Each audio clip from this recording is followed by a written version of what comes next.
नमस्कार दोस्तों, स्वागत है आप सबका हमारे YouTube चैनल पर।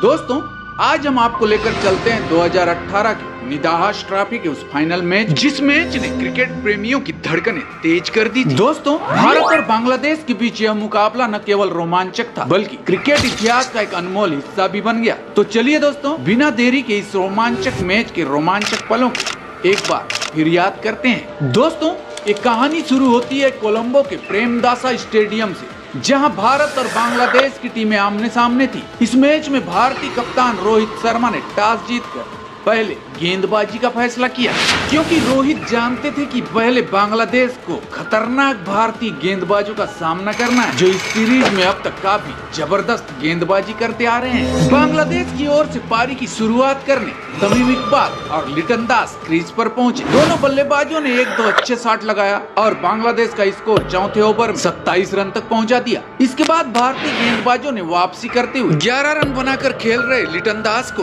वाशिंगटन सुंदर ने सुरेश रैना के हाथों कैच कराकर बांग्लादेश को पहला झटका दिया। बांग्लादेशी टीम इस झटके से उबर पाती उससे पहले ही यजुवेंद्र चहल ने बांग्लादेश को 3 और झटके दे दिए और देखते ही देखते बांग्लादेशी टीम 68 रन पर अपने 4 प्रमुख बल्लेबाजों की विकेट गंवा चुकी थी। लेकिन दोस्तों, एक छोर पर शब्बीर रहमान अब भी जबरदस्त बल्लेबाजी कर रहे थे। वहीं 5वें विकेट के लिए शब्बीर रहमान और महमूदुल्लाह ने 37 रन की साझेदारी कर बांग्लादेश को संकट से उबारने का प्रयास किया। लेकिन 21 रन पर खेल रहे महमूदुल्लाह को विजय शंकर ने रनआउट कर बांग्लादेश को 5वां झटका दिया।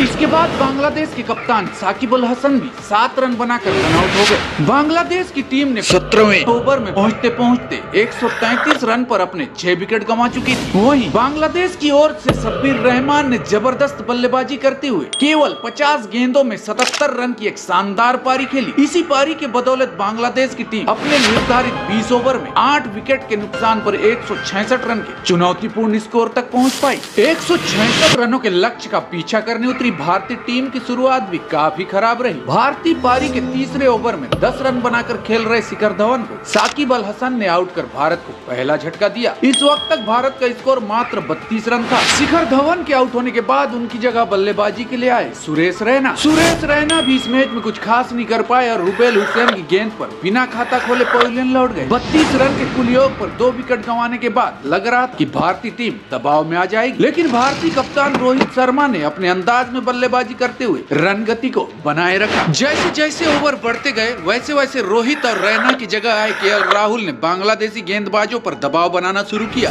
और तीसरे विकेट के लिए 34 गेंद में 50 रन की पार्टनरशिप भी कर ली थी। तभी 83 रन के कुल योग पर विस्फोटक बल्लेबाजी कर रहे केएल राहुल को एक बार फिर रुबेल हुसैन ने 24 रन के निजी स्कोर पर शब्बीर रहमान के हाथों कैच कराकर भारत को तीसरा झटका दिया। अब भी भारत को जीत के लिए 63 गेंदों में 83 रनों की आवश्यकता थी। इसी बीच रोहित ने 35 गेंदों में हाफ सेंचुरी पूरी की। लगातार अंतराल में विकेट गिरने के बाद रोहित शर्मा रन गति को बढ़ाने का प्रयास कर ही रहे, तभी बांग्लादेशी गेंदबाज नजमुल इस्लाम ने 42 गेंदों में 56 रन बनाकर खेल रहे रोहित शर्मा को महमूदुल्लाह के हाथों कैच कराकर भारत को चौथे विकेट के रूप में बहुत बड़ा झटका दे दिया था। यहाँ से भारत को मैच जीतने के लिए 40 गेंदों में 68 रनों की दरकार थी। रोहित के आउट होने के बाद क्रीज पर थे मनीष पांडे और विजय शंकर। बांग्लादेशी गेंदबाजों ने दोनों बल्लेबाजों को लगातार परेशान किया। दोनों बल्लेबाज एक रन के लिए तरसते हुए नजर आ रहे थे और जब मनीष पांडे 27 गेंद में मात्र 28 रन बनाकर आउट हुए तो भारत का स्कोर 18 ओवर के समाप्ति के बाद 5 विकेट के नुकसान पर 133 रन ही था, क्योंकि 17वें ओवर में मुस्तफिजुर रहमान ने जबरदस्त गेंदबाजी करते हुए मात्र 1 रन देकर मनीष पांडे का विकेट लिया था। अब भारत को जीत के लिए 12 गेंदों में 34 रनों की आवश्यकता थी और वहीं मनीष पांडे के आउट होने के बाद क्रीज पर आए थे दिनेश कार्तिक और 19वां ओवर लेकर आ रहे थे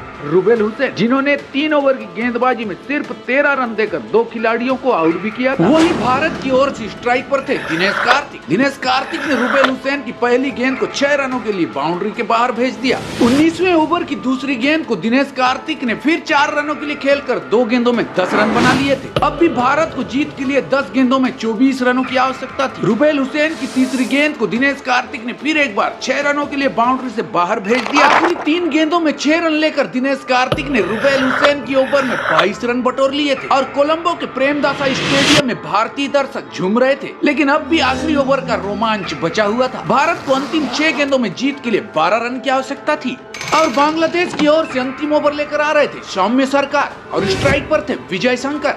विजय शंकर शुरू से रन के लिए संघर्ष करते आ रहे थे और इस ओवर में भी उनके बल्ले से गेंद नहीं लग रही थी। विजय शंकर ने 2 गेंदों में एक वाइड के साथ 1 रन लिया और तीसरी गेंद पर दिनेश कार्तिक ने भी 1 ही रन लिया, यानी कि दोनों बल्लेबाजों ने मिलकर अंतिम ओवर की शुरुआती 3 गेंदों पर मात्र 3 रन ही बना पाए। अब भी भारत को जीत के लिए अंतिम 3 गेंदों में 9 रनों की आवश्यकता थी और स्ट्राइक पर थे विजय शंकर और सभी दर्शकों की धड़कनें तेज हो चुकी थी। विजय शंकर ने सौम्य सरकार की चौथी गेंद को किसी तरह 4 रन के लिए पॉइंट के क्षेत्र में खेल दिया, लेकिन 5वें गेंद पर सौम्य सरकार ने विजय शंकर को मेहदी हसन मिराज के हाथों कैच कराकर पवेलियन का रास्ता दिखा दिया। अब भारत पर ज्यादा दबाव आ गया था क्योंकि अब भारत को जीत के लिए 1 गेंद में 5 रन की आवश्यकता। भारत के लिए सिर्फ एक ही चीज अच्छी थी कि विस्फोटक बल्लेबाजी कर रहे दिनेश कार्तिक स्ट्राइक पर थे। सौम्य सरकार भी ज्यादा दबाव में दिख रहे थे। सौम्य सरकार की आखिरी गेंद दिनेश कार्तिक को ऑफ साइड में यार कर डालने का प्रयास था, लेकिन सौम्य सरकार दबाव में गेंद ऑफ साइड से बाहर ओवर पिच डाल बैठे, जिसे दिनेश कार्तिक ने कवर के ऊपर से जबरदस्त टाइमिंग के साथ फ्लैट 6 के लिए बाउंड्री के बाहर भेजकर निदाहास ट्रॉफी को भारत की झोली में डाल दिया। दिनेश कार्तिक सिर्फ 8 गेंदों में 29 रन की ताबड़तोड़ पारी खेलकर रातों रात स्टार बन चुके थे। इस पारी ने पूरे भारतवर्ष को झूमने पर मजबूर कर दिया और कार्तिक के द्वारा खेली गई मैच जिताऊ पारी सिर्फ 8 गेंद में 29 रन के लिए उन्हें मैन ऑफ द मैच से भी नवाजा गया।